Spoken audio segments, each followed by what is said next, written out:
مولاي صل وسلم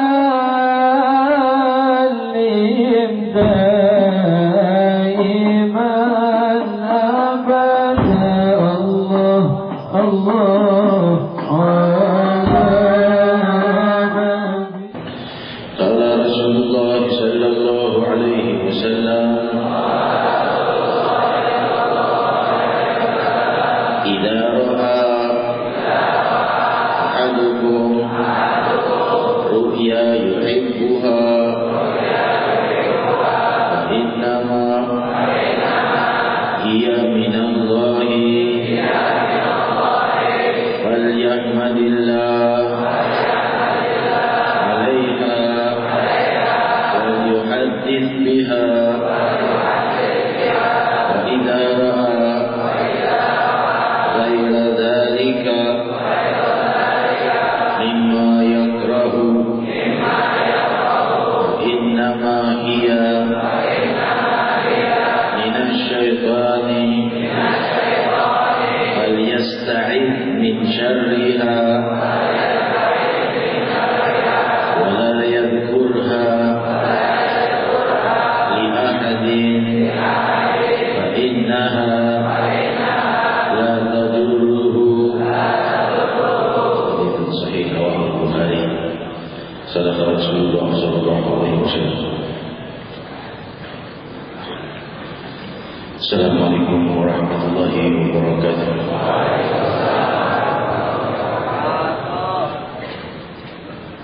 Hamdan lirabbin khassana bi Muhammadin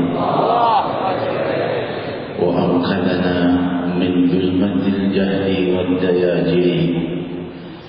Alhamdulillahilladzi hadana bi'abdihil muftari man dana ilaihi bil idni wa qad nadana labbaika ya man dallana wa hadana sallallahu wa sallam wa baraka alaihi wa alihi.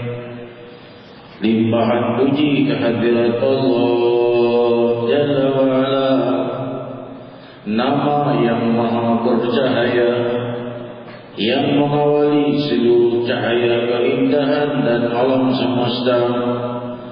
Nama yang terang benderang, yang jika telah ada di dalam jiwa maka jadilah sanubarinya penerang dan pewaris rahmatan lil alamin. Limpahan puji kehadirat Allah yang menerangi jiwa kita dengan iman, yang mengizinkan bibir kita menyebut namanya yang maha luhur, yang mengizinkan kita bermunajat dan meminta kehadiratnya Jalla wa'ala. Maha luas dan maha berlimpah kedermawanannya siang dan malam. Setiap waktu dan jam tidak ada yang lebih berjasa melebihi Allah kepada kita, kepada segenap hamba-hambanya. Jasa dan anugerahnya yang selalu dilimpahkan berupa pinjaman kehidupan yang tiada akan bisa diberikan hamba sesamanya. Satu detik pun hamba tidak bisa menambah kehidupan untuk hamba lainnya. Dan Allah terus memberi dan memberi dan memberi, dan Dia memberi sebelum kita meminta. Demikianlah indahnya kedermawanan Allah Jalla wa'ala. وَالشَّمْسِ وَضُحَاهَا وَالْقَمَرِ إِذَا تَلَاهَا وَالنَّهَارِ إِذَا جَلَّاهَا وَاللَّيْلِ إِذَا يَغْشَاهَا. Demi matahari dan cahaya duha, demi matahari dan cahaya pagi. Kenapa Allah Subhanahu wa taala berfirman menyebut sumpah dengan matahari dan cahaya pagi? Karena cahaya pagi itu adalah lambang keindahan di siang hari. Wal qamari idza talaha, demi bulan purnama ketika terbit di saat matahari terbenam, menunjukkan keindahan yang tidak pernah sirna.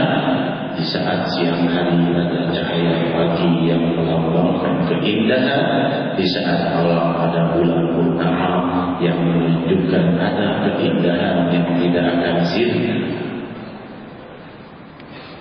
Wa nahari idza jallaha, demi siang ketika terang benderang melambangkan kemegahan Allah yang Maha Tunggal, yang tiada satu makhluk pun mampu menciptakan cahaya bagaikan matahari di siang hari.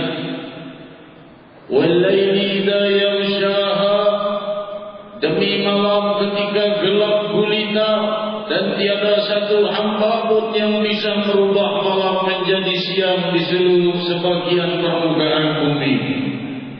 Jalla wa'ala, yang maha berkuasa menciptakan siang dan malam, yang maha indah di waktu pagi hari, yang maha indah di waktu malam, dan keindahannya tiada pernah sirna di alam semesta.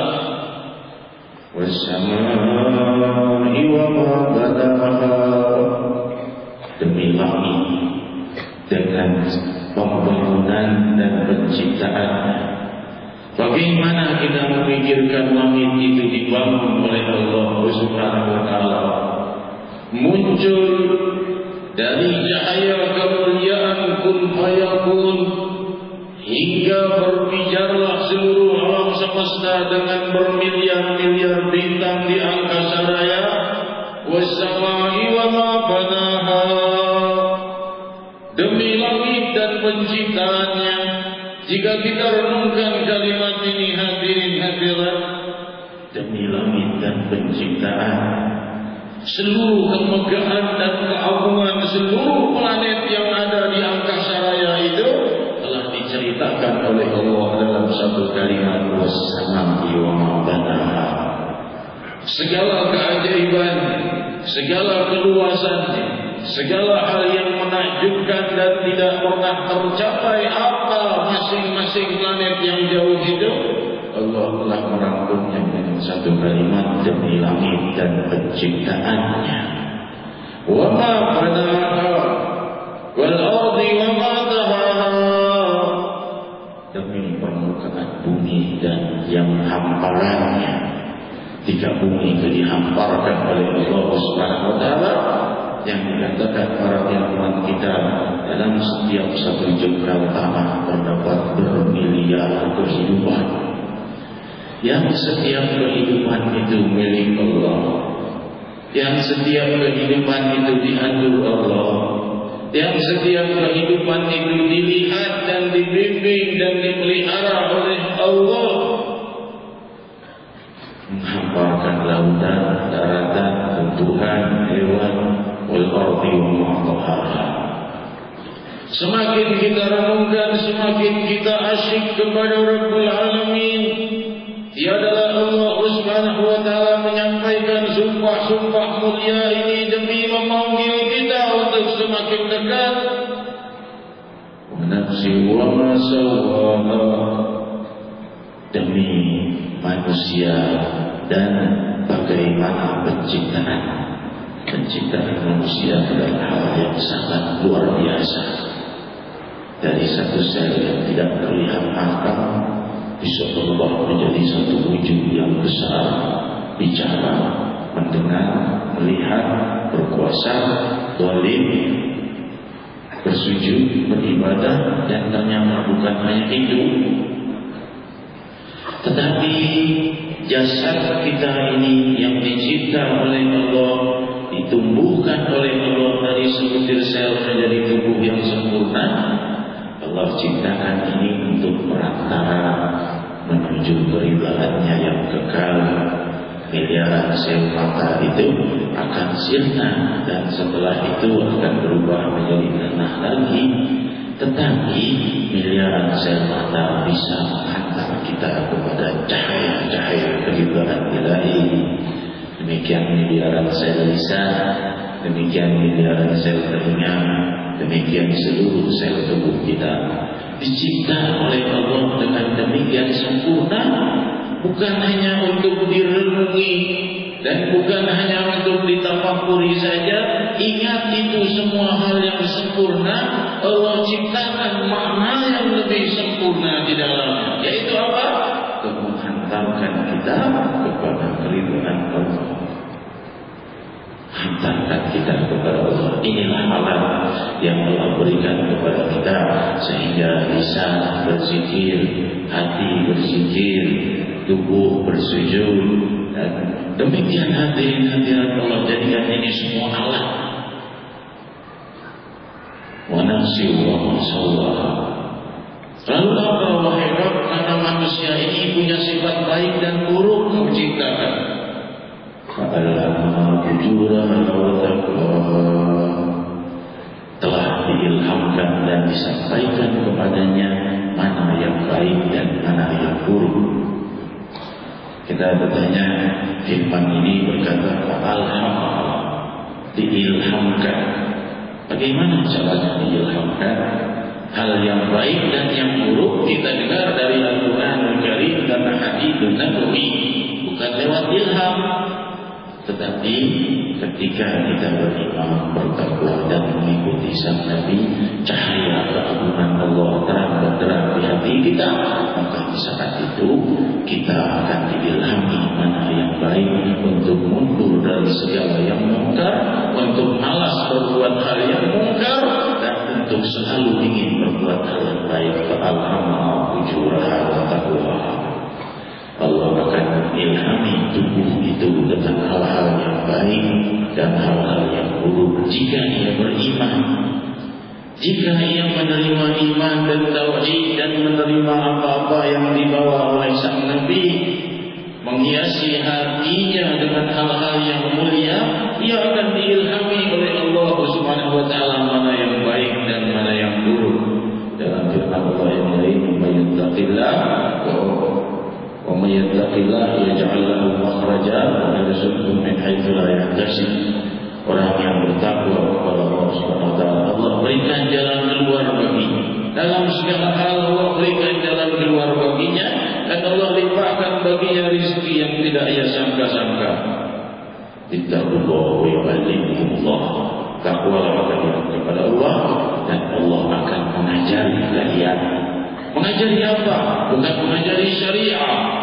Syariah harus dipelajari, tapi yang diajari oleh Allah adalah bimbingan sanubari kita untuk selalu tidak terjebak kepada kemungkaran. Hadirin hadirat yang dimuliakan Allah, kata zaman Muhammad, beruntunglah mereka-mereka yang mensucikan tubuhnya. Mereka hadirin hadirat yang mensucikan dirinya dengan tuntunan ilahiyah yang dibawa oleh Nabi Muhammad sallallahu alaihi wasallam.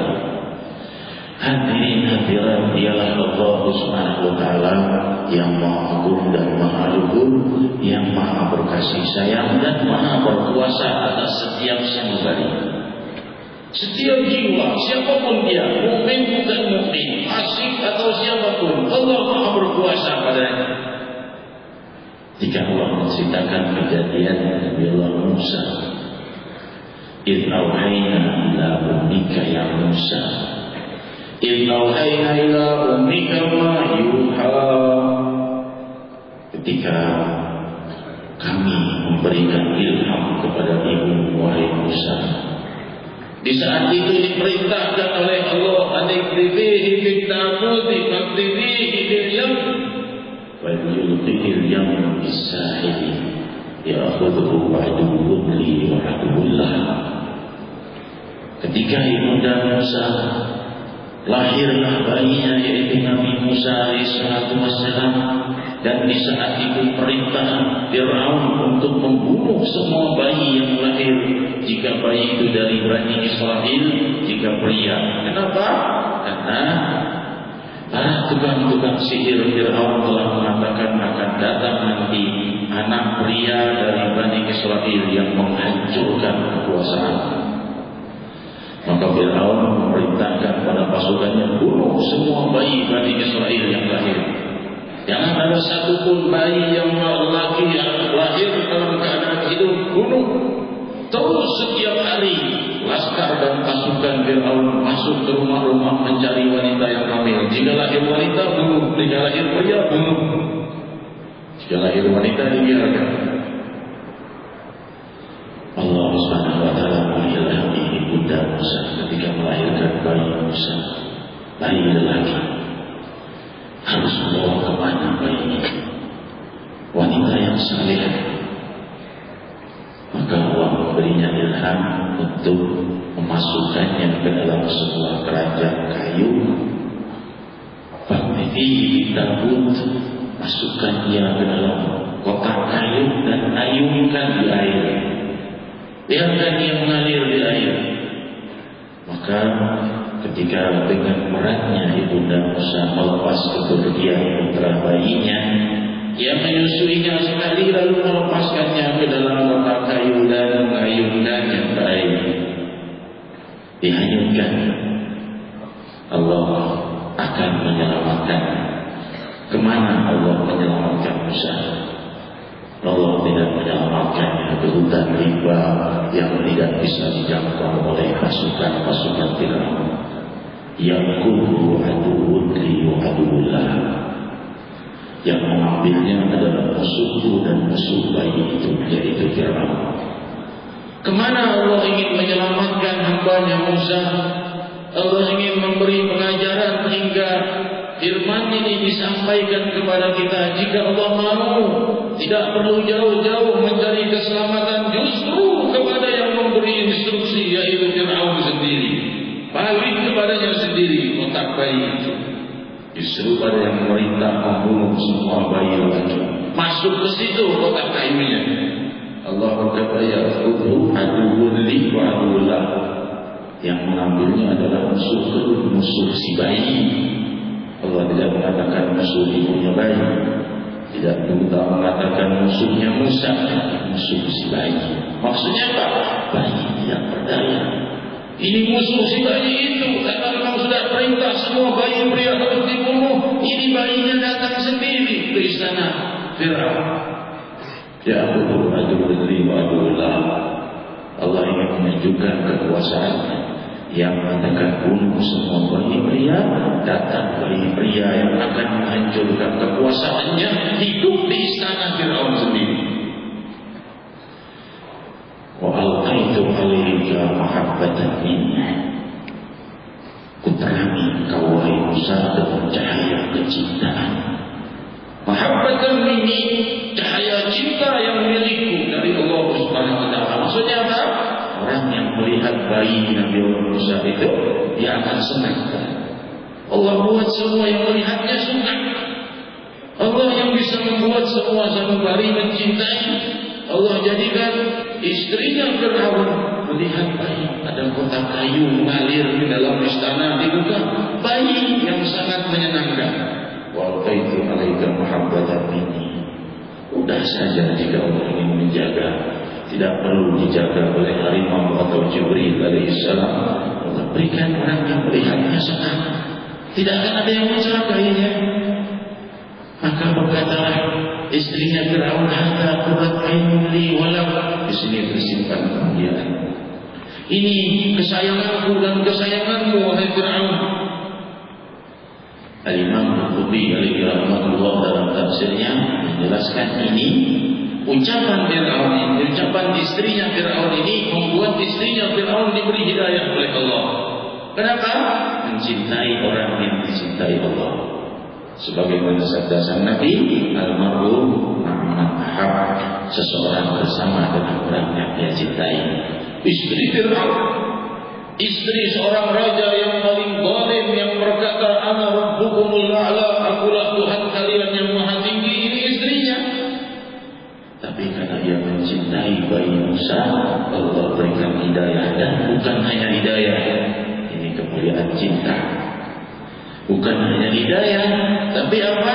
Tapi Allah jadikan dia salah satu dari wanita termulia dari 5 wanita yang paling mulia dari seluruh wanita. Yaitu Sayyidatina Fatimah Az-Zahra, Sayyidatina Khadijah, Sayyidatina Aisyah, Sayyidatina Maryam, Sayyidatina Asia. Dalam riwayat lain masuk di sini Sayyidatina Hajar, istrinya Ibrahim. Dalam riwayat lain masuk Sayyidatina Hawa. Demikian hadirin hadirat. masuk ke dalam salah satu wanita yang paling dimuliakan Allah. Siapa? Istrinya Fir'aun. Kenapa bisa? Karena mencintai Musa. Bisa, aku yang akan menjaganya. Fir'aun kaget melihat ada bayi masuk ke dalam istananya, bayi pria.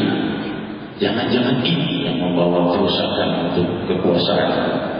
Tapi ketika ia melihat bayi itu, Allah jadikan dia menyenangi bayi. Musa tidak tega, Nabi Fir'aun tidak tega membunuhnya. Maka Fir'aun berkata, "Hadza qurraini walani." Ya sudah, ini kesayanganmu wahai istriku, tapi bukan kesayanganku, kata Fir'aun. Ini karena Fir'aun menolak mencintai Musa, maka Fir'aun tidak mendapatkan hidayah. Kalau seandainya Fir'aun turut mencintai dan menaungi Musa saat itu, maka ia akan diberi hidayah oleh Allah. Tapi kesombongannya mengatakan, "Hadza qurraini laki walani." Ini kesayangan wahai istriku, bukan kesayanganku. Tapi dia juga tidak tega membunuh. Dibiarkan itu. Demikian Allah Subhanahu wa taala menjaga Musa, dan Allah tidak mengecewakan ibunya. Ibunya sedih, memerintahkan kepada putrinya, ikuti itu kotak air, larinya kemana? Mudah-mudahan ke tempat yang aman. Balik putrinya berkata, "Ibu, kotak kayu masuk ke istana Fir'aun." Subhanallah. Tempat yang orang paling jahat yang memerintahkan semua bayi pria dibunuh, kenapa larinya ke situ? Allah Subhanahu wa taala ingin menenangkan ibunya Musa. Bagaimana Allah menenangkannya? Allah jadikan Nabi Musa tidak mau menyusui. Disusui siapapun tidak mau.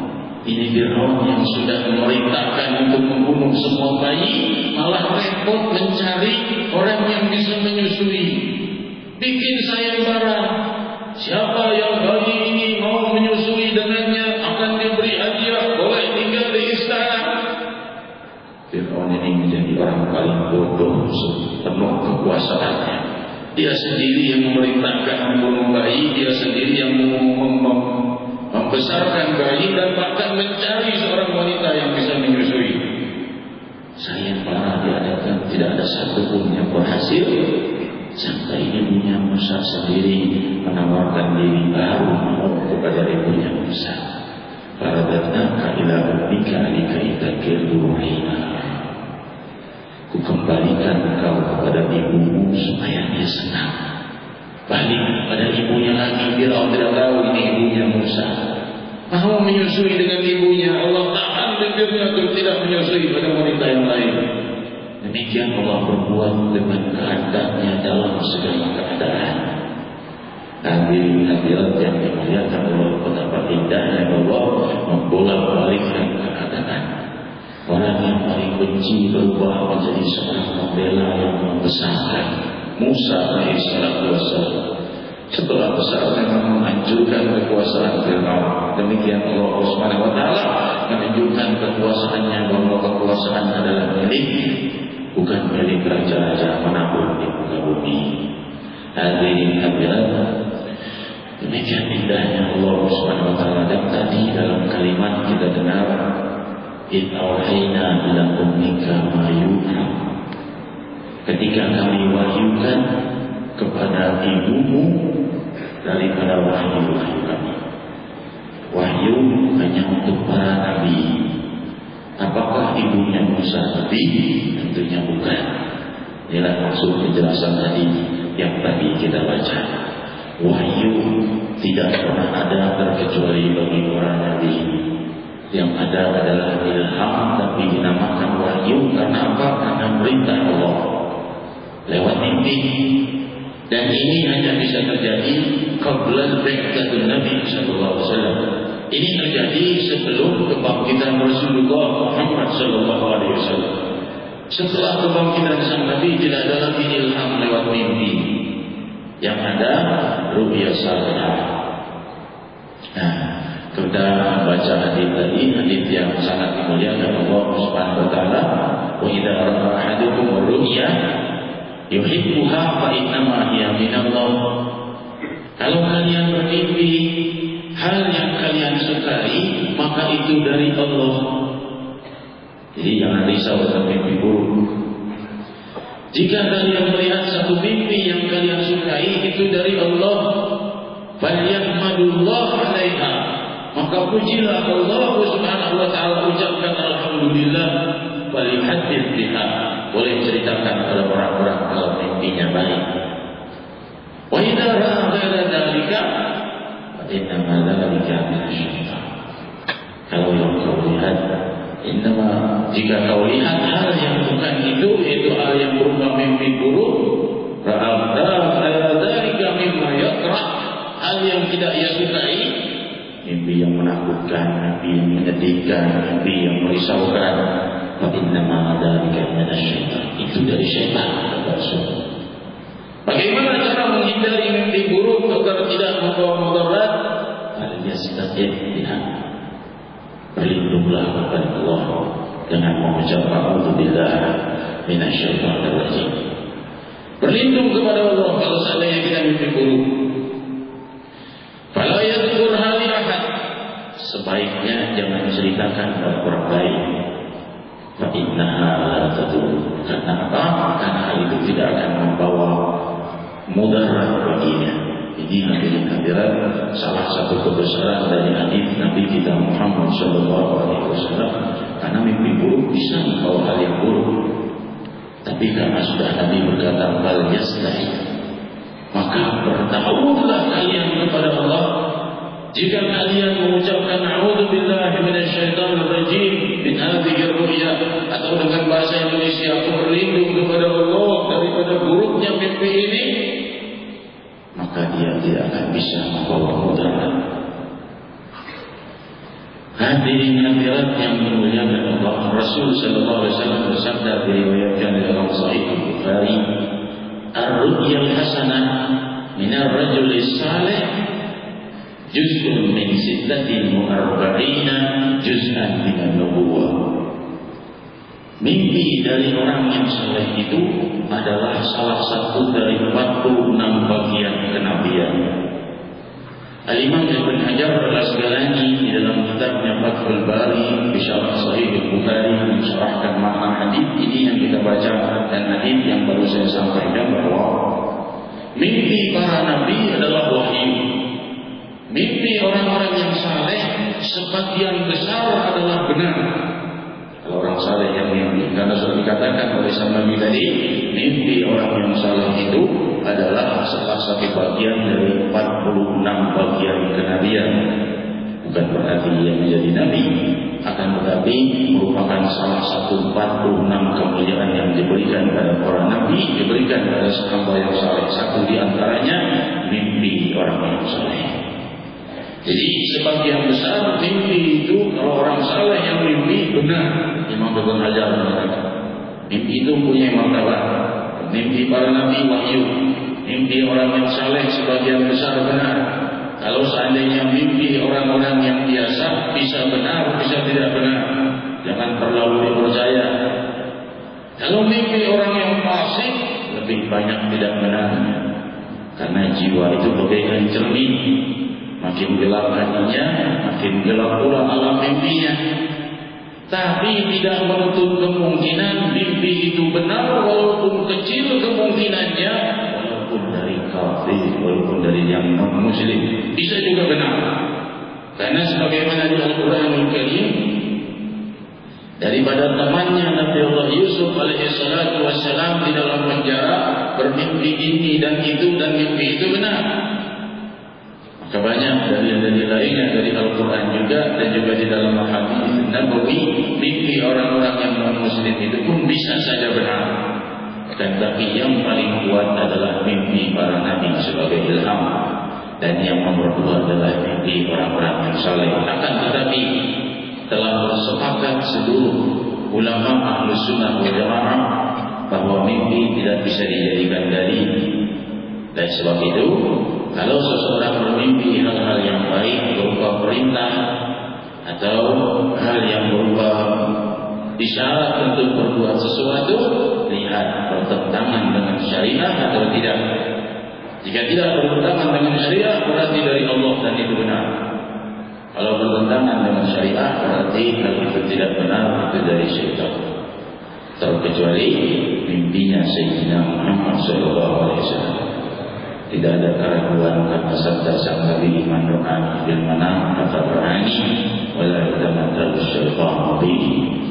Barang siapa yang mimpi berjumpa denganku di dalam tidur, sungguh ia betul-betul bermimpi berjumpa denganku, dan dia adalah syaitan bisa menyerupai aku, kata Rasul sallallahu alaihi wasallam. Hadirin hadirat yang dimuliakan Allah, demikianlah kemuliaan di dalam kehidupan kita. Bahkan di dalam tidur kita pun Allah masih siapkan kemuliaan. Rasul sallallahu alaihi wasallam bersabda, diriwayatkan dalam Sahih Bukhari, lam yabqa minan nubuwwah illa al-mubasysyirat. Setelah aku maka tidak ada lagi yang namanya kenabian terkecuali kabar-kabar gembira. Maka berkatalah para sahabat, "Wa mal mubasysyirat ya Rasulullah?" Kabar gembira apa maksudmu? Rasul berkata, "Ru'ya salihah." Mimpi-mimpi baik itu adalah kabar-kabar gembira dari Allah Subhanahu wa taala yang pernah diberikan kepada para nabi dan juga mungkin diberikan kepada umat beliau sallallahu alaihi wasallam. Alaihi wa alihi.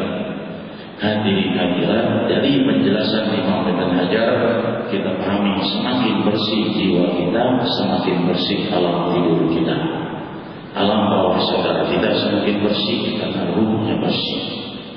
Semakin banyak kita berzikir dan mendekatkan diri kepada Allah, maka semakin bersih hari-hari kita, semakin bersih hati kita, semakin bersih ruh kita, semakin bersih hidupnya, alam bawah sadarnya, dunianya dan akhiratnya. Dari sebab itu, kehadiran di majelis-majelis zikir seperti ini menuntut kita kepada kebersihan jiwa, kebersihan ruh daripada segala dosa dan segala lintasan pemikiran yang tidak baik. Semakin kita mendekat kepada Allah, semakin Allah Subhanahu wa taala kita mampukan di dalam hati kita, maka semakin sirna semua sifat-sifat buruk dari dalam pemikiran kita. Semakin sirna keinginan untuk berbuat dosa, semakin berat untuk berbuat salah, semakin berat untuk berbuat zalim. Kenapa? Cahaya Allah, cahaya Allah Subhanahu wa taala ini diminta oleh sang Nabi. Rasul sallallahu alaihi wasallam meminta agar Allah menerangi beliau dan kita pun bisa mengikuti sebagaimana salah satu dari doa beliau, Allahumma ja'al fi qalbi nuran wa fi basari nuran wa fi sam'i nuran wa fi lisani nuran wa fi dami nuran wa fi adami nuran. Demikian doa sang Nabi. Hai Allah, berilah cahaya di hatiku. Cahaya apa?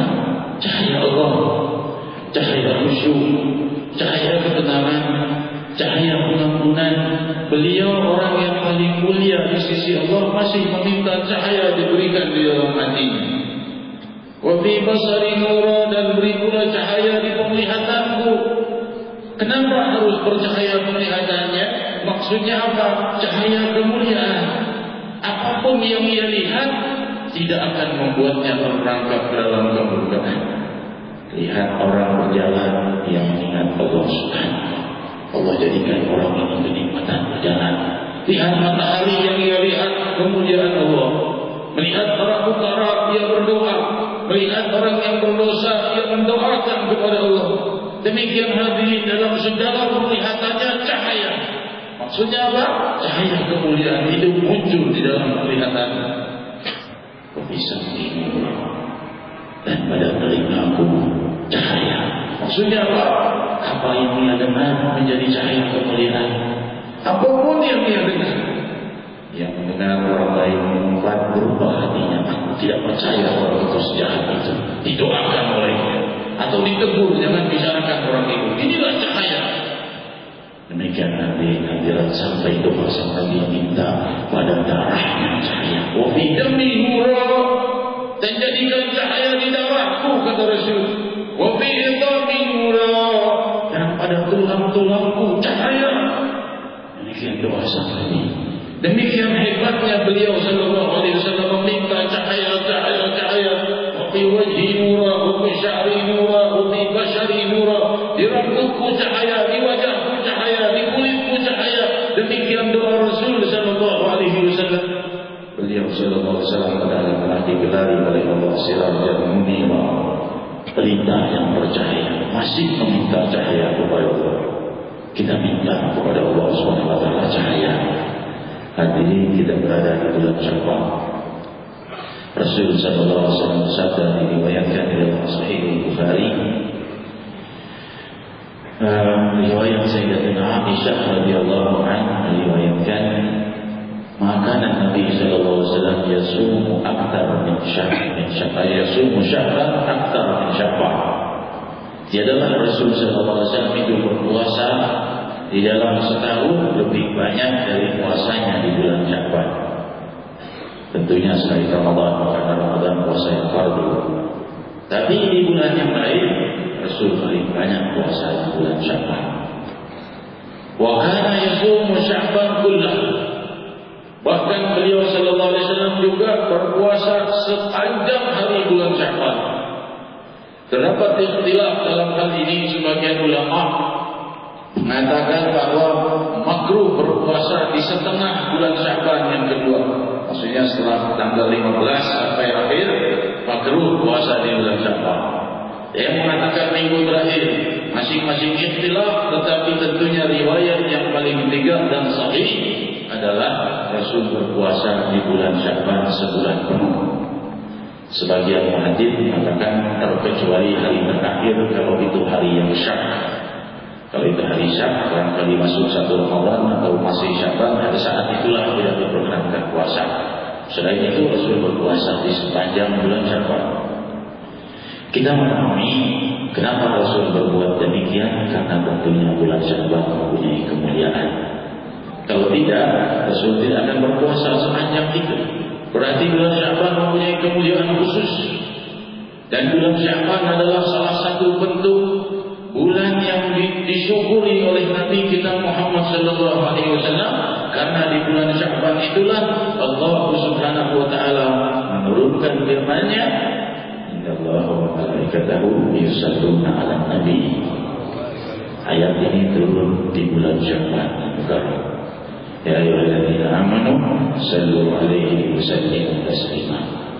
Wahai orang-orang yang beriman, bersalawatlah kalian kepada Nabi dan dengan seindah-indahnya salam. Demikian hadirin ayat ini turun di bulan Sya'ban. Oleh sebab itu bulan Sya'ban dikenal dengan bulan Nabi Muhammad SAW. Kenapa? Karena ayat ini turun di bulan Sya'ban. Sungguh Allah dan para malaikat melimpahkan salawat kepada Nabi Muhammad SAW. Bukan Allah baca salawat. Allah Subhanahu wa taala melimpahkan salawat itu maksudnya melimpahkan rahmat. Kalau malaikat mendoakan Nabi, demikian pula kita mendoakan kalau Allah melimpahkan. Sungguh Allah dan para malaikatnya melimpahkan salawat kepada Nabi Muhammad SAW. Ternyata bukan Allah dan malaikatnya saja. Allah mengajak kita semua muslimin muslimat untuk juga bersalawat kepada Nabi kita Muhammad SAW. Hadirin hadirat yang dimuliakan Allah, bulan Sya'ban adalah bulan persiapan kita menuju Ramadan. Bulan Ramadan adalah kita diangkat derajat kita jauh lebih dekat ke hadirat Allah dari bulan lainnya. Kenapa? Karena bulan Ramadan kita lebih sulit berbuat dosa, bisa dibuktikan. Di bulan lain barangkali kita berbuat dosa, tapi kalau di bulan Ramadan mungkin berbuat dosa juga, tapi lebih berat rasanya.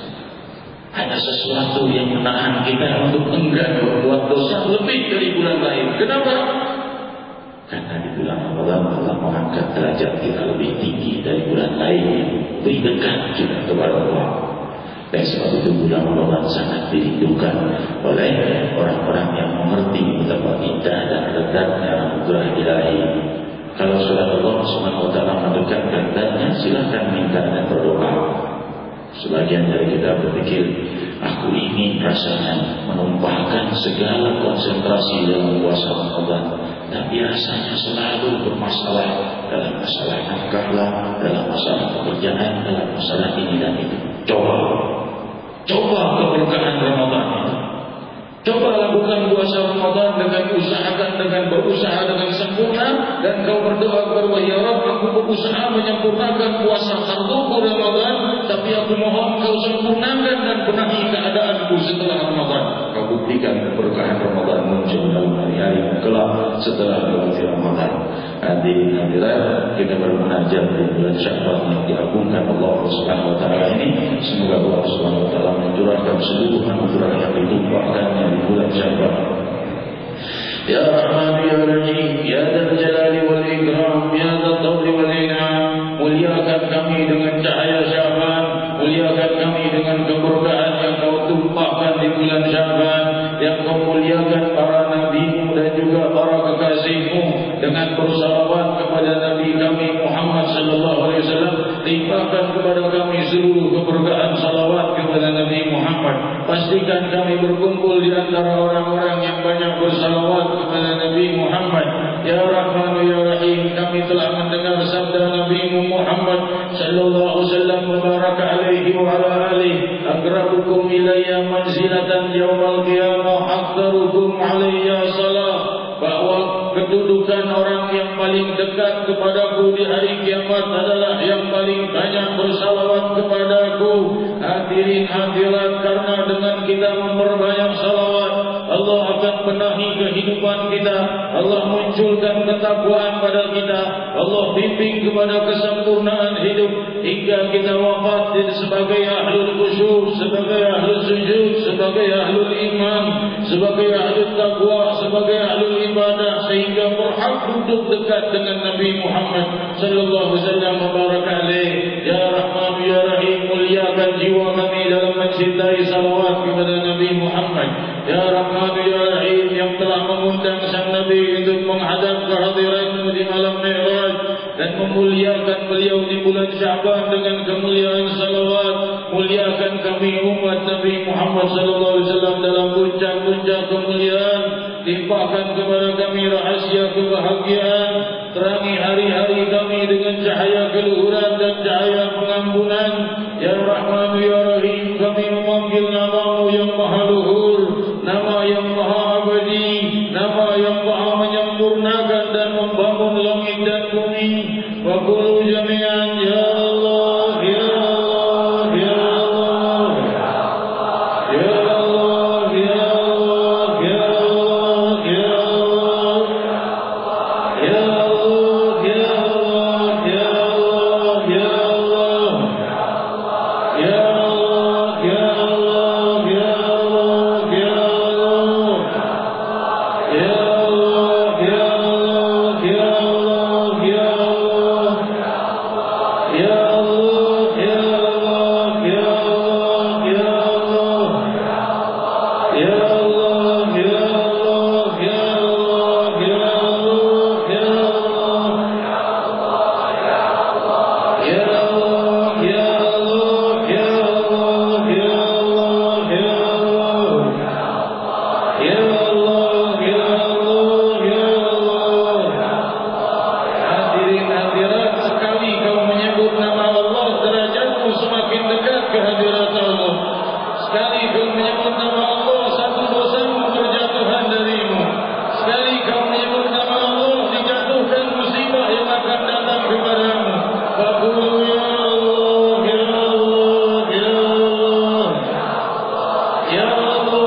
hadirat, ada beberapa pengumuman di sini.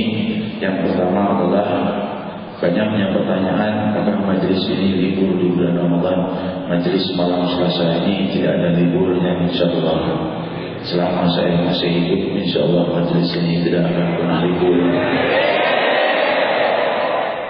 Dan bulan Ramadan majelis ini berlanjut terus. Bahkan kalaupun malam Lebaran, majelis ini pun terus berlanjut. Dan hadirat yang bisa hadir tentunya hadir, yang berhalangan maka berhalangan dengan udhurnya masing-masing. Dan dari majelis tidak berhenti. Demikian hadirin pengumuman yang pertama. Pengumuman selanjutnya adalah bagi para pemuda kita yang mempunyai waktu yang lowong untuk berkhidmat sebagai aktivis Majelis Rasulullah SAW, karena kita ini kekurangan aktivis. Ya, aktivis kita hanya beberapa puluh orang saja, jamaahnya sudah puluhan ribu. Jadi tentunya tidak akan bisa terkendali.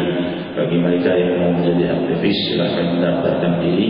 Kita hanya memberikan maksimal 100 orang saja aktivis, dan insya Allah setiap malam Kamis saya akan menyediakan waktu untuk memberikan tarbiyah dan dasar-dasar syariah untuk mereka ini yang aktivis yang mau berkhidmat kepada majelis. Dan kalau ditanya apa sih khidmatnya, khidmatnya hanya di malam hari saja, hanya hal-hal yang ringan, barangkali masang gul atau lainnya, atau menjaga kehadiran jika ada tamu-tamu dari luar negeri, guru mulia kita dan lain sebagainya. Tentunya aktivitasnya hanya di malam hari, bukan di siang hari tidak ada aktivitas. Jadi mereka yang barangkali tidak ada kesibukan atau pekerjaannya juga tidak terlalu sibuk, atau sekolahnya, kuliahnya tidak terlalu sibuk, maka silakan ikut bergabung. Jika mau, kita batasi hanya 100 personil saja, nanti akan diberikan tarbiyah khusus setiap malam Kamis. Demikian hadirin hadirat yang dimuliakan Allah. Pengumuman selanjutnya adalah doa dari hadirin hadirat sekalian, karena majelis ini akan mengadakan tabligh akbar malam Nisfu Sya'ban, tepatnya malam Sabtu tanggal 15 Agustus 2008, Jumat malam Sabtu. Kita akan bikin majelis Nisfu Sya'ban sebagaimana biasa, membaca Yasin 3 kali lalu berzikir ya Allah 1000 kali. Namun kali ini kita independen saja. Kemarin kita sudah mengundang para pejabat untuk hadir, sebagian hadir, sebagian tidak hadir. Tapi kali ini kita kali independen saja, tidak mengundang para pejabat supaya agak lebih tenang dalam zikir kita. Mengundang para pejabat bukan karena lain kecuali karena dakwah juga, merangkul mereka untuk berzikir bersama kita. Tapi tidak perlu setiap waktu kita menyebutkan mereka untuk hadir. Kali ini malam Nisfu Sya'ban kita barangkali kita saja, ya, masyarakat insyaallah yang mau hadir, kita lalu baca zikir ya Allah 1000 kali. Dan majelis akan dimulai 21 malam Sabtu 15 Agustus malam Nisfu Sya'ban malam Sabtu. Dan mengenai tempatnya sampai saat ini kita belum menentukan satu tempat, karena yang kita dengar malam Rabu yang lalu Masjid Ad-Din ini sudah tidak bisa menampung juga kalau acara-acara besar, ya. Karena banyak yang mengeluhkan tidak kebagian tempat, bahkan sampai ada yang sudah jauh di luar masih padat juga. Jadi kita cari tempat yang lapang, tidak tahu barangkali di Monas atau barangkali di lapangan MPR DPR atau di tempat lainnya. Kita akan cari tempat yang lebih luas dan lebih tenang, parkirannya tenang, duduknya tenang, tentunya di lapangan. Dan mohon doa karena ini masih dalam rencana dan masih dalam digarap, insyaallah Allah Subhanahu wa taala sukseskan acara ini. Kita rencanakan yang hadir malam Rabu yang lalu 300.000 muslimin muslimat, dan ternyata laporannya dari aparat keamanan lebih dari 400.000 muslimin muslimat yang hadir di malam itu. Dan ternyata hal yang mengecewakan, acara selesai masih banyak yang datang. Itu hal yang mengecewakan. Jadi nanti insyaallah kita bikin acara yang agak lebih panjang sedikit, barangkali 23-30 acara baru selesai. Demikian hadirin, kita harapkan hadirin nanti lebih banyak lagi insyaallah. Dan kita tidak berhenti untuk meramaikan bumi Jakarta dengan zikir. Kita bukan kelompok yang pasif dan diam, tentunya masing-masing punya cara untuk membenahi wilayahnya, ada yang dengan ketegasan, ada yang dengan kelembutan. Kita dengan kelembutan, saudara-saudara kita dengan ketegasan, tidak ada permusuhan dan tidak ada ikhtilaf, tidak semua saling dukung satu sama lain. Demikian hadirin hadirat, kita benahi Jakarta pun semakin banyak. Ini malam Sya'ban, nanti kita buat lagi acara besar malam 17 Ramadan, karena itu malam Badar al-Kubra. Kita bikin acara besar, lebih besar dari acara Sya'ban insyaallah, dan akan sampai ke bulan Muharram kedatangan guru mulia Khatib al-Muslim Al-Habib Umar bin Habib. Kalau malam Isra Mi'raj yang lalu mencapai 400.000 muslimin muslimat, kita harapkan nanti malam nisfu Sya'ban 500.000 muslimin muslimat. Amin Allahumma amin. Amin Allahumma amin. Kita harapkan malam 17 Ramadan lebih dari 500.000 muslimin muslimat. Dan kita harapkan kedatangan guru mulia kita mencapai 1 juta muslimin muslimat. Amin Allahumma amin. Kabar acara malam Rabu yang lalu telah disampaikan kepada beliau, dan beliau meneteskan air mata gembira mendengar Wakil Presiden hadir bersama 400.000 muslimin muslimat, menyebut ya Allah sebanyak 1.000 kali. Beliau menangis dan mendoakan kita. Alhamdulillah. Dan demikian umat yang saya sampaikan. Selanjutnya sidang tutup.